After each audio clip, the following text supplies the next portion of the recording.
मस्साजोगचे सरपंच संतोष देशमुख यांच्या हत्येला आता 2 महिने उलटून गेलेत, पण या प्रकरणातला एक आरोपी कृष्णा आंधळे अजूनही फरार आहे। त्यामुळे देशमुखांचे बंधू धनंजय देशमुखांनी आता तपासावर संशय व्यक्त करत आक्रमक भूमिका घेतली आहे। तसंच कधी नव्हे ते देशमुखांनी मंत्री धनंजय मुंडेंचा राजीनामा घ्या, त्यांचा तपासावर परिणाम होतोय असा स्पष्ट आरोप आपल्या निवेदनामध्ये केला आहे।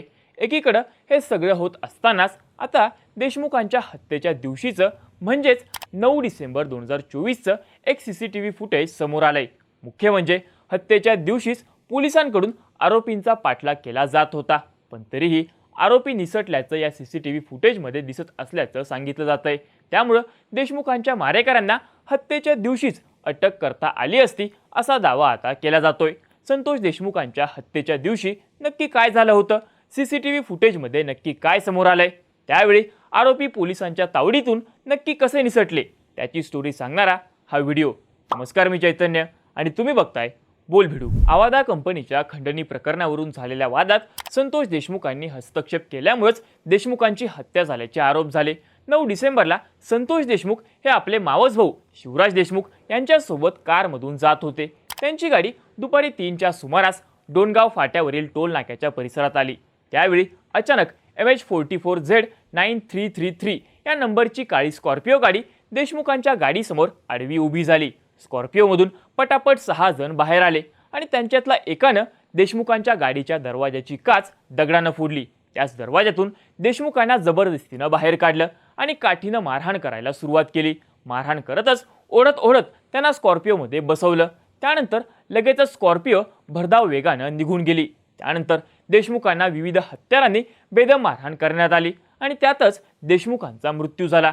त्यानंतर बोरगाव दहिटणा रोडवर संतोष देशमुख यांचा मृतदेह सोडून आरोपी पसार झाले होते। मात्र मृतदेह सापडताच पोलिसांनी तपासाची सूत्र हलवली। आरोपी कुठे जाऊ शकतात याचा अंदाज घेत खबऱ्यांचं नेटवर्क ऍक्टिव्ह करत पोलिसांनी जाळं विणलं होतं।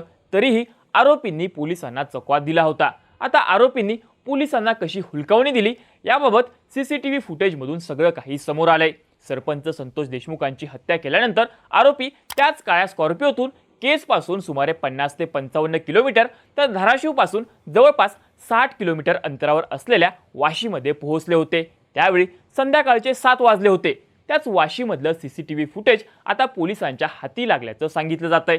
हे सीसीटीव्ही फुटेज 7:10 असून देशमुखांची हत्या झाल्यानंतर त्यांचे मारेकरी नक्की कसे निसटले याबाबत या सीसीटीव्ही फुटेजमधून माहिती मिळत असल्याचं सांगितलं जातंय। या सीसीटीव्ही फुटेजमध्ये नक्की काय दिसतंय ते आता बघूयात। देशमुखांची हत्या केल्यानंतर सुदर्शन घुले, सुधीर सांगळे, महेश केदार, कृष्णा आंधळे, जयराम चाटे, प्रतीक घुले हे देशमुखांचे मारेकरी एकत्रच होते। हे सगळेजण त्यांच्याकडच्या काळ्या स्कॉर्पिओतून थेट धाराशिवमधल्या वाशी इथं आले। यावेळी पोलिसही त्यांचा माग काढत होते। मारेकरी धाराशिवच्या दिशेने गेल्यानंतर पोलिसही त्यांच्या गाडीचा पाठलाग करत होते।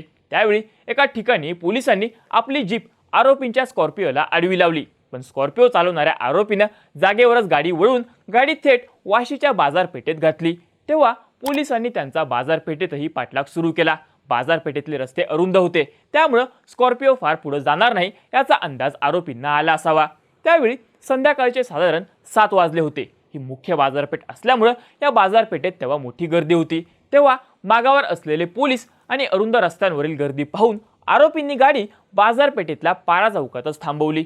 त्यातून पटापट 6 आरोपी बाहेर पडले आणि एकाच दिशेनं त्यांनी पळ काढल्याचं या सीसीटीव्ही फुटेजमध्ये दिसतंय।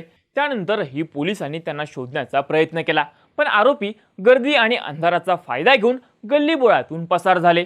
वाशी परिसरात असणाऱ्या साखर कारखान्याच्या वाटेनं हे 6ही आरोपी जंगलाच्या दिशेने पळून गेल्याचं या फुटेजमध्ये दिसत असल्याचं सांगितलं जातंय। त्यानंतर आरोपी 4 किलोमीटरचे अंतर पायी चालल्याचीही माहिती मिळत आहे।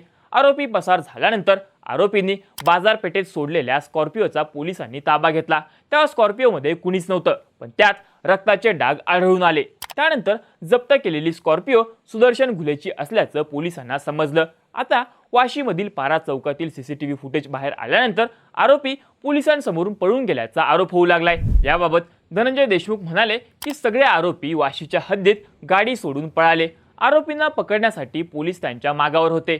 ते कुठलं जंगल आहे, त्या जंगलातून बाहेर पडण्याचे कोणते मार्ग आहेत याची माहिती पोलिसांना असायला हवी होती।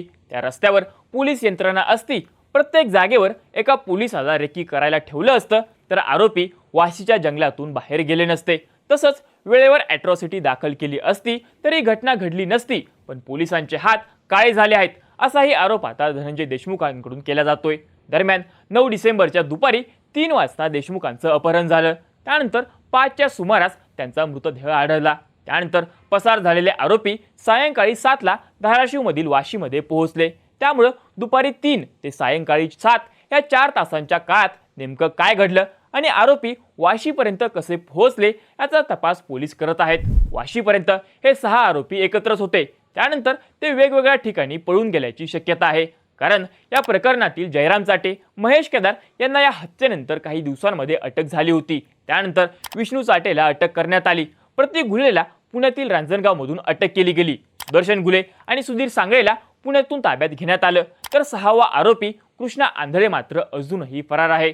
पोलिसांनी आरोपींना काहीही करून अटक करायची या उद्देशानं फिल्डिंग लावली असती तर आरोपी पळून गेले नसते.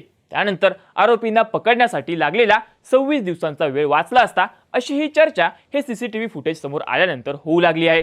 तुम्हाला काय वाटतं? संतोष देशमुख हत्या प्रकरणातील आरोपींना 9 डिसेंबर 2024लाच धाराशिवच्या वाशीमध्ये पकडणं शक्य होतं का? तसं झालं असतं तर या प्रकरणाचा तपास वेगानं होण्यास मदत झाली असती का?